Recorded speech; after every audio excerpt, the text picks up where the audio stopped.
Welcome back to another episode of Time Out with the Sports Doctor podcast, where life, sports, and medicine intersects. We are glad that you are part of this growing community where we strive to help you strengthen your mindset, help you grow your assets, and help you achieve whatever level of success that you want for your life.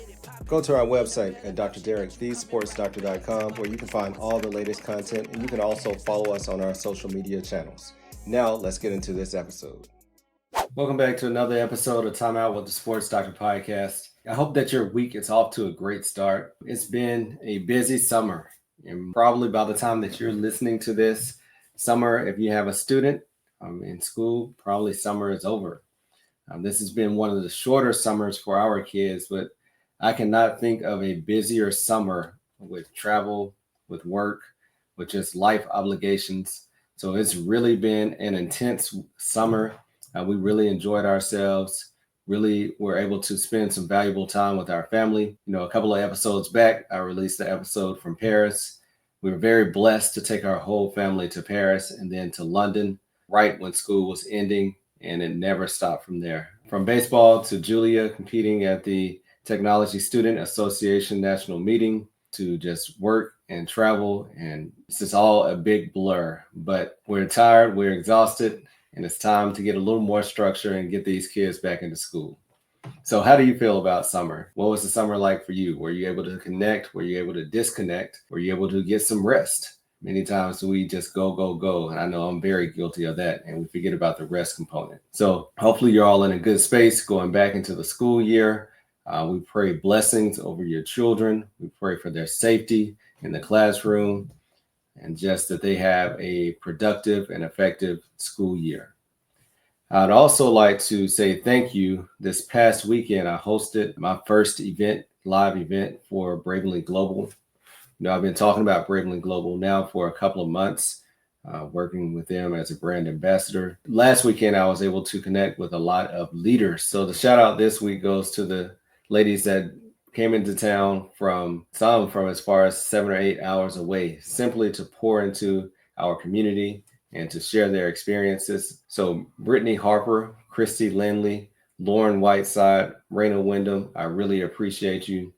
Thank you for just coming in and being a part of the community and really just sharing your knowledge with others. So many times in life, we're very transactional. When someone comes to you and will help you, I think that speaks volumes. So thank you. Shout out to you guys. I really look forward to our continued growth. If you've been hearing about and curious about the Bravely Global wellness products, go to my website, thesportsdoctor.bravelyglobal.com. We'll include it in the show notes as well. And if you have any questions, reach out to me. Now, today I want to share this solo episode, just me. I've been pondering over this for probably a couple of weeks at least. I've gone through 2 books over the last couple of months, and I want to just give some tidbits and pearls that I received from those 2 books. So we're not going to go page by page, chapter by chapter, but I do want to leave you with a couple of ideas that I've been kind of resonating on and that spoke to me. So first book was Designing Your Life by Bill Burnett and Dave Evans. And then the second book that I completed was Reaching Your Potential by Dr. Miles Monroe. So we'll start off with potential, because potential is a big word that we hear a lot about. And I like to think that potential for my son as a 10-year-old going into 5th grade, he still has a lot of potential. But if I'm talking about my best friend at his retirement party and I stand up and say, you know what, he had a lot of potential, that has a whole different connotation, right? So at some point you want to shift from potential to purpose to productivity. So this book gave some really good pearls on how to take control of your life, right? I think one of the things that keep us stuck at potential, one of the things for me, at least, I'll speak for myself, is fear of failure, okay? Fear of what others will think about it. And then just all the what ifs that can run through your mind. So we're going to really talk about how to combat that. And one of the ways that you combat failure to reach your full potential is to take steps to just get started. If you do imperfect action repeatedly, you'll get a lot closer to perfection than you would if you never start. One of the first things that stood out to me was if you don't know the intended use of an object, you will abuse it. For instance, If you don't know that you are supposed to drive a car and you're trying to take it in water or you're trying to fly it, you're not going to reach its full potential, correct? So you have to understand your purpose on this earth. Why were you created? And the way that you can really get an understanding of who you are and what your purpose is introspection. Introspection, as well as getting close to the creator of your life, right? So from a large standpoint, your Heavenly Father. From a smaller standpoint, your earthly parents. But knowing who they are or who God is will help you really know who you are supposed to be or who you were designed to be. So life without purpose leads to abuse. And as I mentioned before, to really be able to reach your full potential, that requires a connection with your creator. So the proper use of resources helps maximize your full potential, where the abnormal use destroys potential. So what do I mean by that? So with resources, think about all the different things that you might have either at your disposal or things that you feel that you need to really reach your full potential. Many times we have the resources, but we might not have activated them, or we know someone who could help get us connected, but we're scared to talk to them. So think about the things that you will really need to reach whatever goal that you have in mind. And then once you know what they are, make a list of them. Once you know what they are, then start making action steps to either get connected with the resources that you need or to find someone to help bridge that gap. One thing I liked, he talked about having the correct environment to succeed. So he told a story about a kid with his favorite fish, and the parents came home and he had the fish laying on the floor, and he was saying that, hey, the fish is not moving anymore, right? So why is the fish not moving? We all know, because the fish was out of water and was dead. So many times we're trying to serve a certain purpose or reach our potential, and we're not in the environment where we're going to be successful or where it's set up for us to thrive. So I think that's very important. Many times you're working in environments that are not conducive to your success, to be honest. So we need to figure out how to put yourself, how to place yourself in a place where you can succeed. So that's something to think about. We want results without the process. I think that speaks for itself. So just defining potential. So he defined potential as the existence of possibilities, and then define work as the activation of possibilities. So potential is the existence of possibilities, meaning that, hey, your potential, you have things stored inside of you. You have books, you have podcasts, you have art, you have products that are inside of you. But if you do not activate them, they stay inside of you. And one thing I would like to point out as well is that if you do not reach your full potential, then what about the generations behind you? If you do not reach your full potential, then what about the people in your circle? I'll often think back to this podcast. So if 5 years ago, when I had that nudge to start a podcast, to start reaching out to get education about a podcast, to take a course, if I had not started this podcast, I think about how many people I never would have connected with, how many companies I never would have connected with, how many CEOs that I never would have met, right? Not even that, but how many people that I've been able to connect through this podcast who probably would not have reached each other. So your potential is not only for you, your potential is for your future generations, your potential are for your coworkers, your potential is for your teammates, your coaches, the people that we're all interrelated and all kind of depending on each other to reach our full potential. So if you're slacking, or if you are not willing to activate yourself to do the things that you know that you were called to do, then you have a greater impact than just on yourself. You know, you can impact your children, you can impact all the people in your neighborhood. They're just said, okay, this person has it. And then if you do not reach it, then okay, well, I guess what they say about us is right. Are you a young physician who's frustrated in figuring out how you're going to continue to fund yourself through this early phase of your career? Are you tired of speaking to lenders who do not understand your plight? We have a solution for you. Let me introduce you to Doc2Doc Lending. Hey everyone, I'm Dr. Zwade Marshall, co-founder, CEO of Doc2Doc Lending. We are the exclusive lending partner for physicians and dentists in the United States. We underwrite our loans thoughtfully, knowing the physician journey and your career trajectory. We're a company that's been founded by doctors and built for doctors because we get it. Banks don't understand all the ways in which we struggle through educational debt, consumer debt, as we're trying to make ends meet during a very challenging time of our lives. Doc2Doc is underwritten with thoughtful process that's meant to give you credit for all the unique physician characteristics that you have, like being board certified, having a dual degree, undergoing and finishing a specialty or a fellowship as well, and just being employed as a physician. All of those things give you credit to get your interest rate lower with our platform. So we are glad to partner with Doc2Doc Lending. So if you are stuck trying to figure out where you can get funding or where you can continue to support your family during this time of transition in your career, we offer you a solution. Doc2Doc Lending, physician-owned, understands your plight, understands what it's like to be an early physician or a physician who wants to do something outside of medicine. Check out Doc2Doc Lending. This segment is a paid advertisement for Doc2Doc Lending, Inc. Loans are made available by DR Bank, member FDIC, and are subject to credit approval and available in approved states only. Representative APRs for Doc2Doc range from 9.99% to 26.99%. Terms and conditions available at doc2doclending.com. That's another good point. You will never know the extent of your potential until you give it something to do.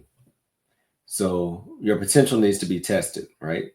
Your potential needs to actually have work to do to help reach your full potential. And then I'll leave you with this one is disappoint, procrastination, and commit to releasing your full potential. So once you can do that, if you decide, hey, I'm going to disappoint procrastination, I'm not going to sit here and just ponder over all these tasks that I need to do. I'm not going to sit here and just wonder what it would be like if I actually started to write a book. I'm going to start to write that book. I'm going to start researching what does it take to be an author. I'm going to start researching what resources do I need to acquire to be able to complete this task. So disappoint procrastination and commit to releasing your potential. So now we'll discuss the Designing Your Life book by Bill Burnett and Dave Evans. Now, one of the things that really stood out to me from this book is these professors, they were professors at Stanford, and they had a class where they helped people design their life, right? And it wasn't just about getting it right in version 1. I think many times we get so caught up with trying to get version 1 perfect that we do not ever get started. One thing that really was stressed in this is templating your life. So meaning come up with version A, version B, version C, and actually try to go through those and see how you feel versus I think many times we tend to do, or what I will tend to do is come up with that perfect version of what I want to do. And then just sit there and ponder on it versus actually coming up with several different versions and putting them into test. So testing them out, actually going through the actions of, okay, if you want to work 5 days a week from 7 to 5, actually do that. And then if you say, hey, no, I think I want to work 3 days a week from 4 to 7, actually do that. See how you feel when you're going through. See how it feels, see how your body reacts to those things. So actually go about designing your life is that you don't have to be perfect in version 1. I really want to stress that point. And then they mentioned gravity problems. So many times we spend pointless hours thinking about things that we cannot change. So gravity exists. And if you walk off the side of a building, gravity is going to pull you down. That will not change, right? So you might be able to slow down your time of hitting the ground by putting on a parachute or things of that nature. But gravity problems are inactionable problems that you can't change. Just think about how many problems we ponder on each day that we cannot change. How much time is wasted on gravity problems. So let's try to get away from just pondering and sitting and being stagnant, dealing with gravity problems, and start actually working towards affecting things that we can affect. So design thinking approach to your life. So learn from failure and incorporate improvements. You want to have big failure immunity. So life is a process, not an outcome. Life is an infinite game with no winners or losers. And then one of the things that it took me a while to really adapt to is failure, because coming through from an academic standpoint, failure is bad, right? So you go to class, you study for an exam, you want to get an A, want to get a B. If you get a D or an F, failure is bad, right? In that instance. However, even then during that time, you can learn how to, okay, I didn't do well this time. What do I take away from that? Okay, maybe I need to not go out the night before my test. Maybe I need to study a little bit each day. Maybe I need to make note cards. Each failure gives you an opportunity to improve. As long as you're taking care or taking responsibility for your failure and not just brushing it off, you can continue to use each setback as a setup for a comeback, right? So failure is just the raw materials of success.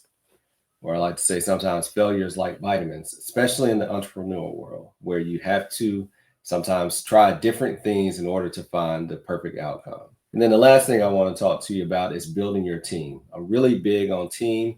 I'm really big on collaboration, the power of us working together in a community, more so than just your individual prowess. So they broke down building your team into 5 different steps. So number one, supporters. These are just people who are around you, people that say, you can do it, I believe in you. And sometimes that's important as well, right? I was just having a conversation last night and with someone who's going on a trail that has not seen before and does not have first college generation. And he said, man, sometimes it's just good for people to say, you know what, I know it seems crazy right now, but you got this. And it's frustrating when you hear it at the same time. Like, what do you mean I got this? I have no clue what's going on, but someone to say, you got this. Trust me, I can see it inside of you. You can do this. You have that ability. So those supporters are important. Number 2, the players, the active participants that are actually going through this process with you. And then the intimates, your spouse, your loved ones, those that are really in it with you, that are really seeing you struggle, because most of the people in the community think, oh, he's got it made. He's a doctor. Oh, he's got it made. He's a professional athlete. But the intimates know the struggles. They know the late nights. They know the setbacks. They see the tears. They see the laughter. Those are the people that are really in it with you. They're the most influential people in your life. And then your team, you want a team of 3 to 5 people that are doing the work with you. Those are the people that are doing the grunt work. They're doing the dirty work. They're actually in the boardroom with you, going through the different steps of how to go from the start to the finish. So your teammates. And then community. Community is really important, because when you have big ideas, many times the world's going to tell you no or laugh at you. But the community are going to be those people that think like you, that are like-minded. They have similar intentions and goals, and they're going to be here to push you to your greatest potential. So they're all important. Your supporters, the players, the intimates, the team, and the community. So they're all important. Supporters, players, intimates, your teammates, and your greater community are all important to help you reach your full potential, to help you design the life that you want to live. So let's talk about counsel versus advice. I thought this was really good. So advice, people start off to say, if I were you, I would do this. If I were you, I would try this. So that's advice versus counsel, right? So you got to be very careful with people giving you advice, because that's them seeing themselves as you, versus counsel is more based off of who you are as a person, right? So counsel leads to a more clear state of mind for the person that's receiving the input. It should involve a lot of questions, a lot of introspection. It should be focused on you, not on themselves, where when people give you advice, that's typically focused on themselves, what they would do in your shoes. So when someone, in order to get good counsel, they should listen to you first and then reframe your ideas, kind of give it back to you versus just saying, oh, do this, do that. I thought the way that they define counsel versus advice was really helpful. So let me know what you think. 2 books, 1 podcast, just really giving you some of these highlights. If you like these book episodes, let me know, because I do a lot of listening to books on Audible. I read some, but I do more listening. And I really feel that this helps me in my personal growth. 5-6 years ago, I wasn't doing this. Now I get in the car, I'm listening to a podcast or an Audible book, or nothing. pure silence sometimes. That's time where I can reflect and really just kind of game plan for what's coming up next, or just completely do nothing and de-stress. Well, I hope you're having a great week. Like I mentioned, school's back in session at this point for most people. Hopefully you can get back to more routine life. Have a great week. Always, I appreciate you staying connected with this podcast. I appreciate you being a part of this community. If anything I can do for you, let me know. Have a good day. Peace. Thank you for continuing to support this podcast. If you enjoyed this episode, then please leave a 5-star review. And if you haven't done so, subscribe so you continue to get the updated episodes. Until later, peace.